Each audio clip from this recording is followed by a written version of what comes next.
اللہ تعالیٰ بندوں کو آزماتا ہے، پرکھ کرتا ہے، امتحان لیتا ہے، طرح طرح کی نعمتوں سے اسے مالا مال کرتا ہے، کاروبار وسیع ہو جاتا ہے، اس کے لیے دولت کے انبار لگ جاتے ہیں، دنیاوی مال و اسباب اس کے لیے جمع ہو جاتا ہے، منصب ملتا ہے، عہدہ ملتا ہے، اقتدار ملتا ہے، شان و شوکت ملتی ہے، لوگوں کے دلوں میں اس کا گھر بنتا ہے، تو اس کے ذہن میں یہ بات آتی ہے کہ میرے رب نے مجھے جو عزت دی ہے میں اس کا استحقاق رکھتا تھا، اور میں اگر اس لائق نہ ہوتا تو مجھے کیوں نوازا جاتا،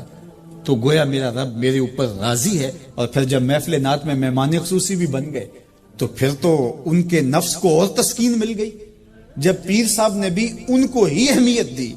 تو پھر انہیں لگا کہ واقعہ ہی ہمارا رب ہم پہ راضی ہی ہے، تبھی تو ہمیں مذہبی طبقوں کے اندر بھی اہمیت مل رہی ہے، حالانکہ وہ جانتے ہیں کہ ہم نے یہ دولت کیسے حاصل کی ہے، وہ جانتے ہیں کہ ہمیں سجدے کی توفیق نصیب نہیں ہے، وہ جانتے ہیں کہ آج اس محفل میں مہمان خصوصی سے تو کل ہم شراب خانے میں تھے، انہیں پتا ہے،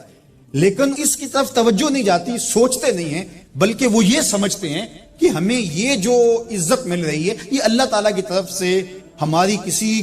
قبولیت کی وجہ سے یہ عزت ہے، حالانکہ یہ ان کی آزمائش تھی، ان کا امتحان تھا۔ دوسری بات، وَأَمَّا إِذَا مَبْتَلَاهُ، اور جب اللہ اس کو آزماتا ہے، فَقَدَرَ عَلَيْهِ رِزْقًا، اور اس کے رزق کو تنگ کرتا ہے، اس کو آزمائش کی بھٹی میں ڈالتا ہے، فَيَقُولُ رَبِّي أَهَانَنِ، تو پھر وہ چیخ اٹھتا ہے میرے رب نے تو مجھے ذلیل کر کے رکھ دیا۔ بیماری آ جائے، ابتلا میں مبتلا ہو تو وہ کہتا ہے کہ میرا رب مجھ سے ناراض ہو گیا، تو یہ انسان کی کج فکری، ایسا نہیں ہے۔ کسی شخص کو دولت کا دیا جانا یہ اللہ کی رضا کی دلیل نہیں ہے، اور کسی شخص کو غربت کے امتحان میں ڈالا جانا یہ اللہ کی ناراضگی کی دلیل نہیں ہے۔ حضرت امام رازی نے لکھا ہے کہ مکے سے لے کر طائف تک 70 ایسے نبیوں کی قبریں ہیں جن کی وفات صرف بھوک کی وجہ سے ہوئی، تکلیفوں میں، آزمائشوں میں، امتحانوں میں، ابتلاؤں میں اس کے بندے رہے ہیں۔ میرے اور آپ کے آقا و مولا حضور ختمی المرتبت کے گھر میں کبھی برابر چولہا نہیں جلتا، کبھی کھانے کے لیے کچھ میسر نہیں ہوتا تھا، پانی پی کے اور کھجور کھا کے گزارا ہوتا تھا، تو یہ تو کوئی دلیل نہیں ہے۔ اللہ کی رضا کی دلیل کیا ہے؟ نیکی کی توفیق، اور اللہ کی ناراضگی کی دلیل کیا ہے؟ کسی شخص کا گناہ پہ دلیر ہو جائے۔ کوئی بندہ گناہ پہ دلیر ہے اور معصیت، نافرمانیاں، اللہ کے حکموں کو توڑنا اس کا مزاج ہے، تو سمجھو اللہ اس سے ناراض ہے۔ اور اگر کسی کو اللہ نے سجدے کی توفیق دی ہے، کسی کو اللہ نے اپنے راستے میں خلوص کے ساتھ خرچ کرنے کی توفیقات عطا کی ہیں، حلال حرام کی تمیز اس کو عطا کر دی گئی ہے، تو پھر سمجھ لو کہ اللہ اس پہ راضی ہے۔ باقی رہی بات کہ کسی کو دولت کا زیادہ دیا جانا، کسی کو کم دیا جانا، تو یہ آزمائش ہے۔ اب جو اہل ایمان ہیں، اللہ کے بندے ہیں، وہ کیا کرتے ہیں؟ جب دولت زیادہ ملتی ہے، اقتدار ملتا ہے، منصب ملتا ہے، تو بس اللہ کے شکر کے دائرے میں آ جاتے ہیں، اور جب مصیبت آتی ہے، تکلیف آتی ہے، اذیتوں میں مبتلا ہوتے ہیں، تو پھر وہ یہ نہیں کہتے کہ ہمارے رب نے ہمیں ذلیل کر دیا، بلکہ وہ اس پہ صبر کرتے ہیں اور اللہ کے حضور دعائیں کرتے ہیں، التجائیں کرتے ہیں کہ مالک تو نے جو جس آزمائش میں ڈالا ہمیں پورا اترنے کی توفیق نصیب فرما، ہماری سفید پوشی کا بھرم نہ ٹوٹے، اور ہمیں اس مشکل وقت سے بچانا کہ جب ہماری یہ غربت ہمیں کفر تک لے جائے۔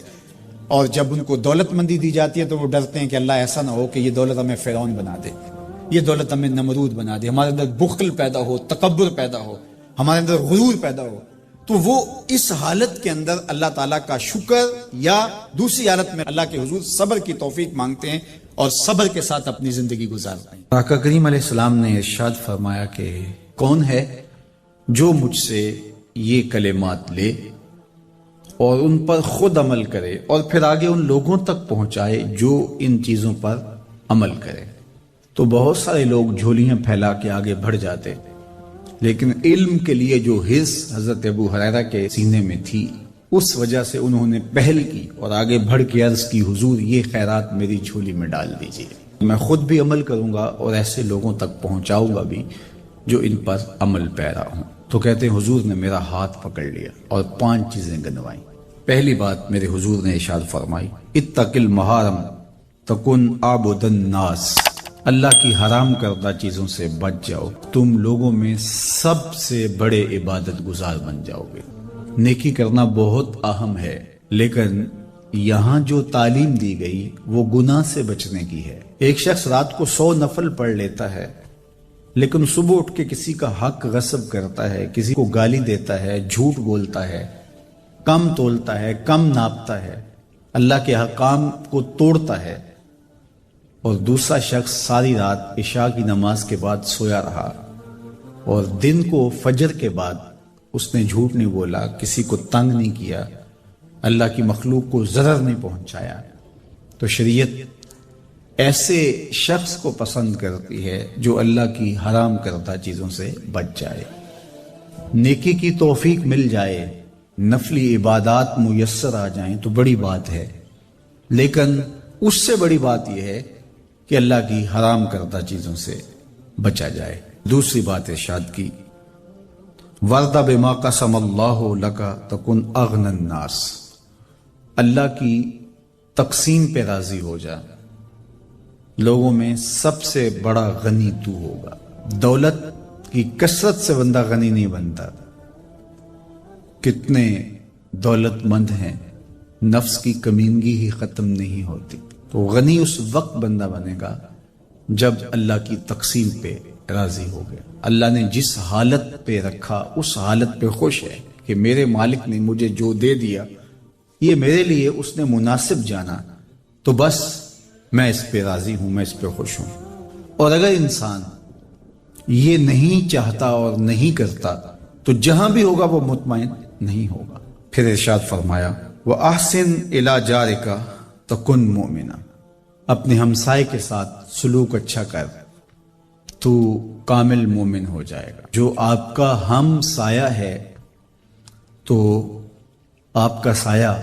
شفقت کا اس پر پڑنا چاہیے۔ آپ کا ہم سایہ آپ کی طرف سے سخت دھوپ میں اذیت گوارا نہ کرے، بلکہ آپ کے ہم سائے کے آپ ہم سائے ہی قرار پائیں۔ تو آپ کے ایمان کی کسوٹی یہ ہے، آپ کے مومن ہونے کا معیار یہ قرار دیا گیا کہ آپ اپنے ہمسایوں کے ساتھ کیسے ہو۔ چوتھی چیز، وَأَحِبَّ لِلنَّاسِ مَا تُحِبُّ لِنَفْسِكَ تَكُنْ مُسْلِمًا، اگر تم کامل مسلمان بننا چاہتے ہو تو جو اپنے لیے پسند کرتے ہو تمام مخلوق کے لیے وہ پسند کرو۔ اب کوئی شخص یہ مزاج اپنی طبع میں راسخ کر لے تو معاشرے کے اندر شر، فساد، بدامنی، کسی کے حقوق کو غصب کرنا، کسی سے زیادتی کرنا، کسی کا برا چاہنا، سب کچھ ختم ہو جائے گا اور یہ معاشرہ جنت نظیر بن جائے گا کہ جو ہم اپنے لیے پسند کرتے ہیں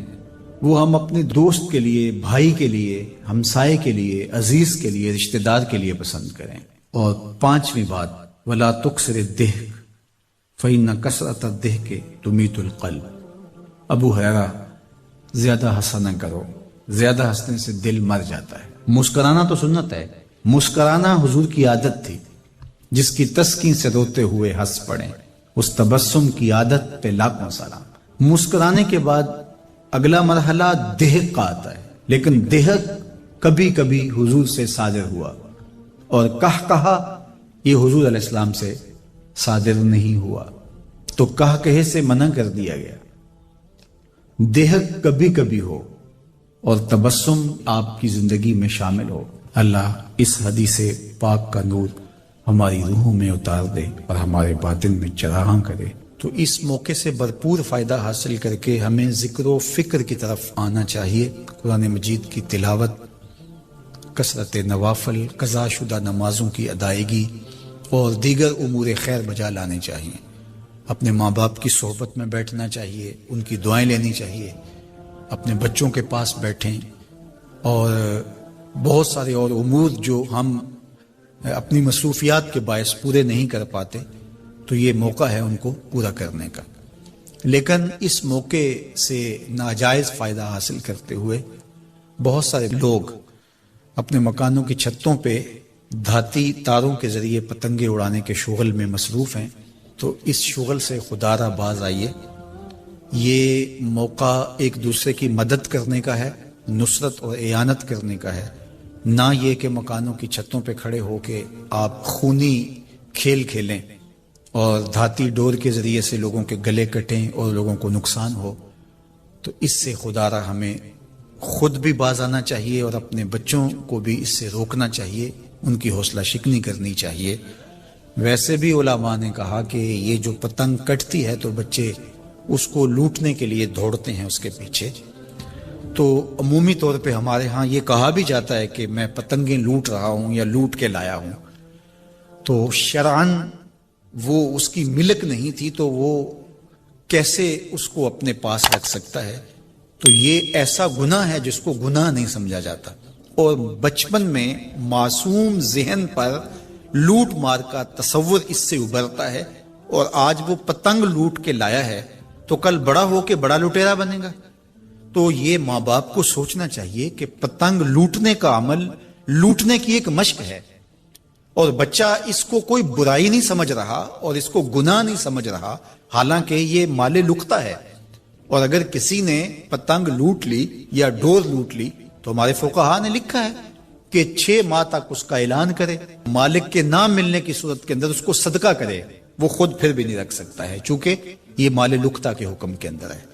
تو عمومی طور پہ ہم بچے کو بھی شاباش دیتے ہیں، اس کو بڑا دلیر قرار دیتے ہیں کہ اس نے اتنی پتنگیں لوٹی، آج اس کا یہ کمال ہے۔ تو میاں یہ بچوں کے نفسیات کے اندر لوٹ مار کے تصور کو راسخ کرنے کا ایک ذریعہ ہے پتنگ۔ اس نقطہ نظر کی طرف شاید کبھی کسی کی توجہ نہ گئی ہو، تو اس پہ بھی غور کرنے کی ضرورت ہے۔ میں تو یہ بات کہا کرتا ہوں کہ چلتی ہوئی ٹرالی سے یا ٹرک سے جو بچہ گنا لوٹتا ہے تو اس کو بچے کی بہادری اور فنکاری سمجھا جاتا ہے، لیکن آج جس نے گنا لوٹا ہے تو کل وہ ملک لوٹنے لگے گا، کل وہ اور کچھ بھی لوٹے گا۔ تو یہ چونکہ جب برائیاں شروع ہوتی ہیں تو بڑے پیمانے سے شروع نہیں ہوتی، چھوٹے پیمانے سے شروع ہوتی ہیں۔ تو پتنگ لوٹنے کا تصور لوٹ مار کی طرف لے جانے والا ہے، اور دوسرا یہ قاتل ڈور کتنے لوگوں کی زندگی کا چراغ بجھا دیتی ہے، اور کیا گزرتی ہے ان ماں باپ کے اوپر جن کا لخت جگر، جن کا بیٹا ان کے ہاتھوں کے اندر دم توڑ جاتا ہے اور گلا کٹ گیا ایک ڈور سے۔ اور ایسے واقعات ہم کتنے سنتے ہیں۔ تو میں گزارش کروں گا کہ اس خونی کھیل سے باز رہا جائے۔ اخلاقیات بھی اجازت نہیں دیتے، ہمارا ملکی قانون بھی اس کی اجازت نہیں دیتا، اور پنجاب پولیس بھی اس پر ایکشن کر رہی ہے۔ ان کے ساتھ تعاون کیجئے اور اپنے گرد و پیش کے ماحول کی انہیں خبر بھی کیجئے، خود بھی بچیے، اپنی اولادوں کو، بچوں کو بھی اس سے محفوظ رکھیے۔ اللہ آپ کی حفاظت کرے۔ والسلام علیکم ورحمۃ اللہ وبرکاتہ۔ قرآن مجید کا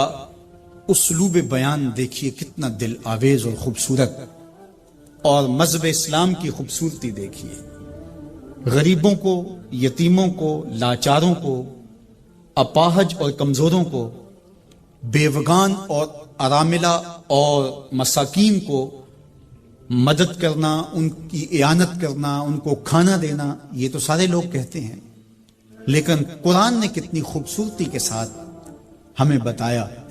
کہ مسئلہ کھانے کا نہیں ہے، مسئلہ ان کو عزت دینے کا ہے۔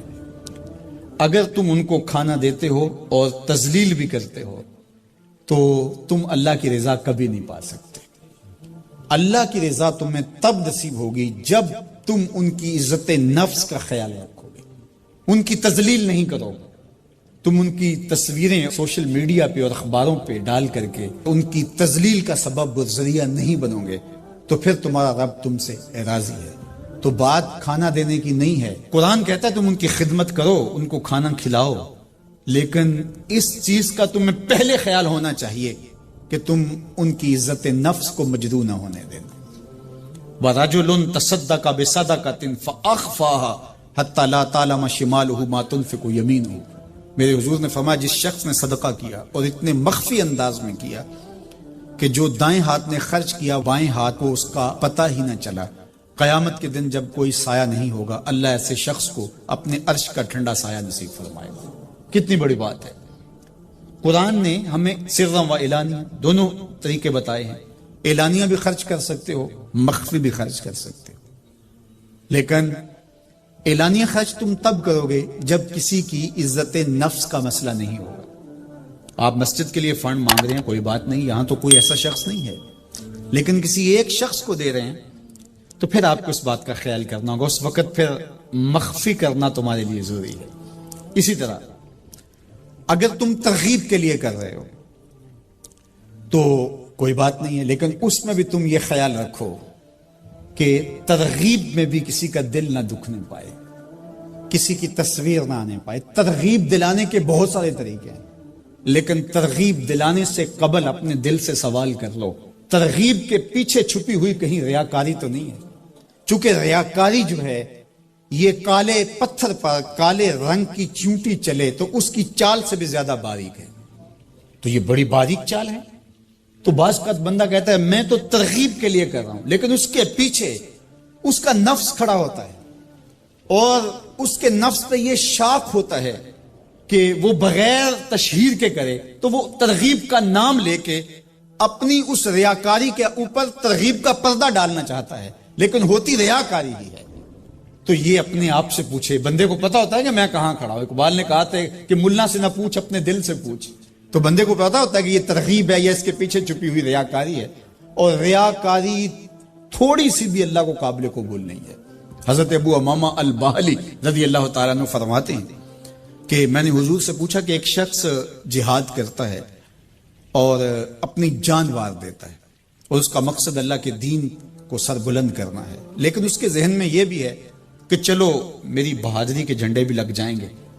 تو کیا اس کو اس عمل کا صلہ ملے گا؟ تو میرے حضور نے ارشاد فرمایا فلا شیء لہ، اسے کوئی اجر نہیں ملے گا۔ اللہ صرف اسی عمل کو قبول کرتا جو محض اس کے لیے کیا جائے۔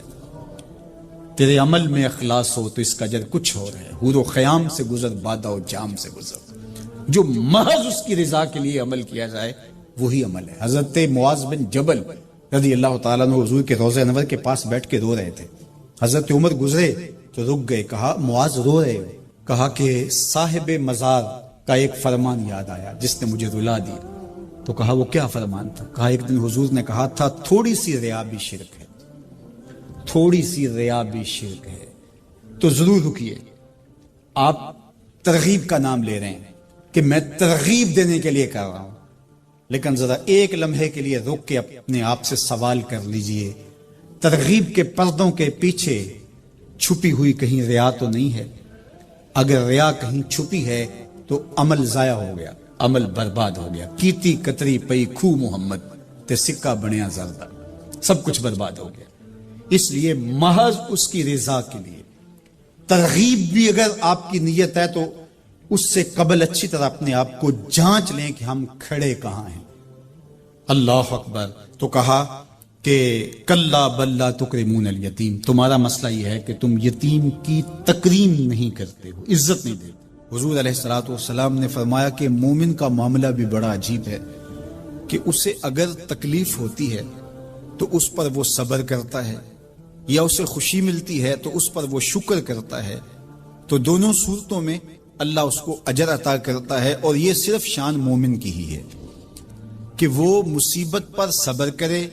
بلکہ فرمایا کہ مومن کے پاؤں میں کانٹا بھی چبھتا ہے تو اس کا بھی اس کو اجر دیا جاتا ہے،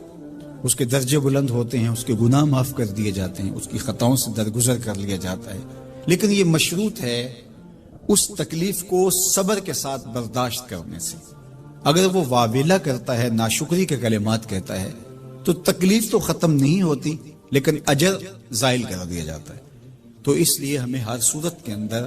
صبر کے دامن کو مضبوطی سے تھامنے کی تلقین کی گئی ہے، اور اہل ایمان کو یہ بھی سبق دیا گیا کہ جب انہیں کوئی بھی مصیبت پہنچتی ہے تو وہ کہتے ہیں انا للہ و انا الیہ راجعون، کہ ہم اسی کے ہیں اور اسی کے حضور پلٹ کے جانا ہے۔ تو یہ وہ امر ہے کہ جو ان کی طبیعت کے اندر ٹھہراؤ پیدا کرتا ہے اور ان کی زندگیوں کے اندر اللہ تعالیٰ جل شانہ پر جو یقین ہے اس کا پتہ دیتا ہے۔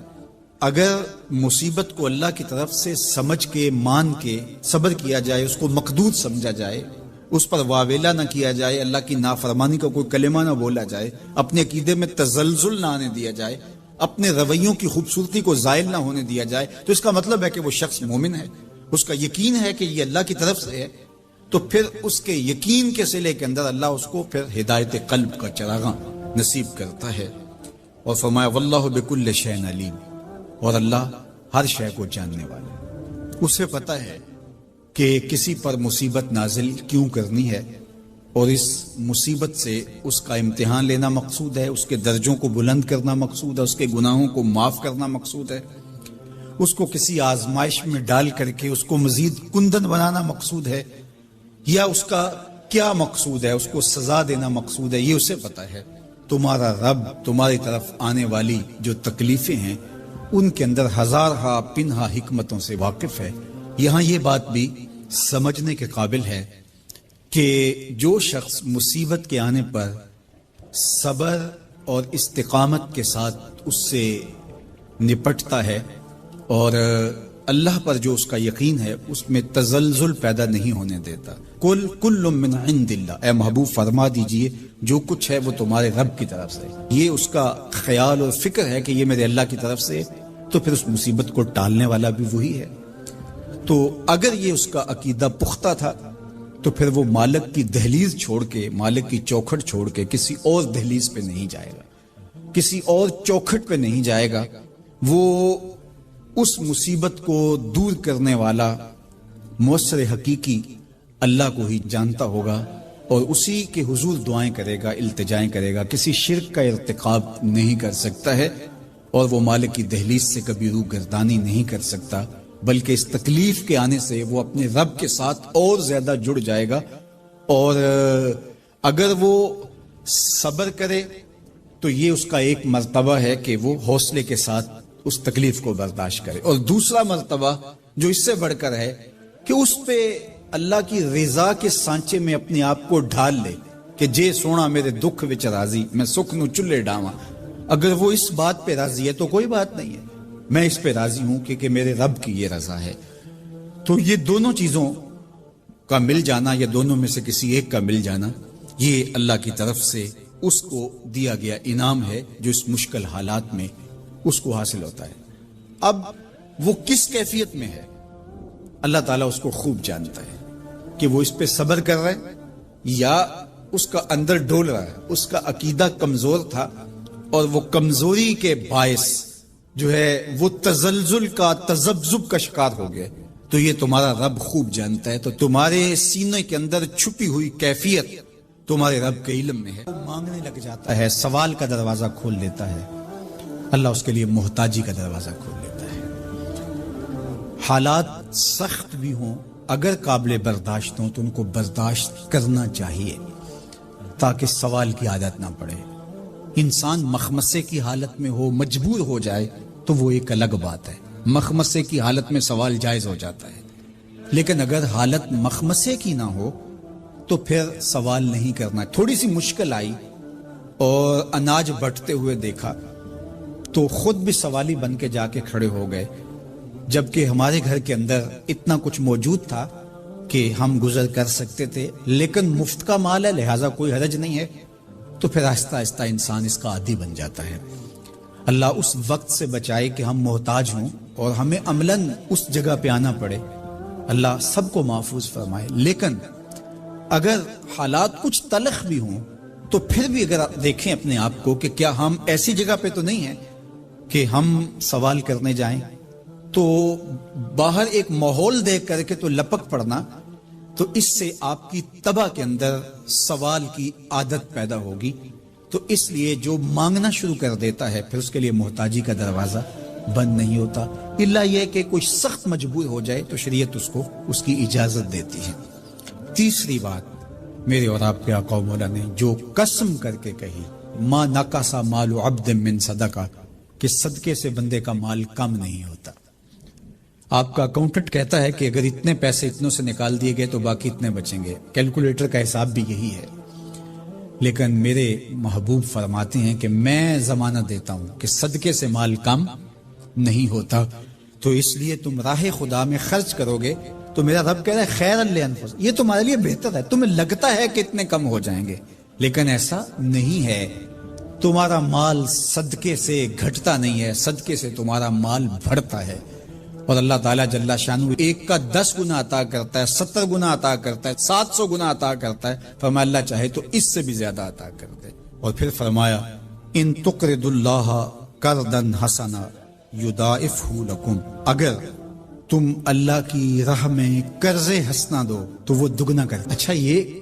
کیسا اللہ کا انداز بیاں ہے کہ خود مال دے کے خود کہہ رہا ہے مجھے قرضہ دو، اور پھر خود کہتا ہے میں دگنا دوں گا۔ دیا ہوا کس نے ہے؟ اسی نے، اور کہتا ہے کہ جو میں نے تمہیں دیا ہے اس سے مجھے دو، اور میں پھر اس کو اپنے دیے ہوئے مال سے دیے گئے مال کو دگنا کر کے تمہیں لوٹاؤں گا۔ اللہ اکبر۔ اور پھر فرمایا وَيَغْفِرْ لَكُمْ، اور تمہیں بخش بھی دوں گا۔ واللہ شکور حلیم، وہ شکر گزار بھی ہے اور حلم والا بھی ہے۔ اللہ اکبر، وہ بردبار بھی ہے، وہ تمہارا شکر گزار بھی ہوگا، تمہیں دگنا کر کے بھی دے گا، تمہاری مغفرت بھی کر دے گا، اور تمہارے مال میں کمی بھی نہیں آنے دے گا، اور یہ بہتر بھی تمہارے لیے ہوگا۔ یہ تمہاری آزمائش تھی، تمہارا مال تمہیں دے کر تم سے مانگا، اور جس کے لیے مانگا اس کو اللہ ڈائریکٹ بھی تو دے سکتا تھا، لیکن کہا کہ اس کی آزمائش ہے کہ اس کو غربت کی بھٹی میں ڈالا گیا۔ تمہاری آزمائش یہ ہے، تمہیں فراوانی دی گئی۔ اب دیکھیے کہ وہ آزمائش میں پورا نکلتا ہے، تم آزمائش میں پورے نکلتے ہو، دونوں آزمائش میں پورے نکلتے ہیں، یا پھر تم نامراد اور ناکام ہو جاتے ہو۔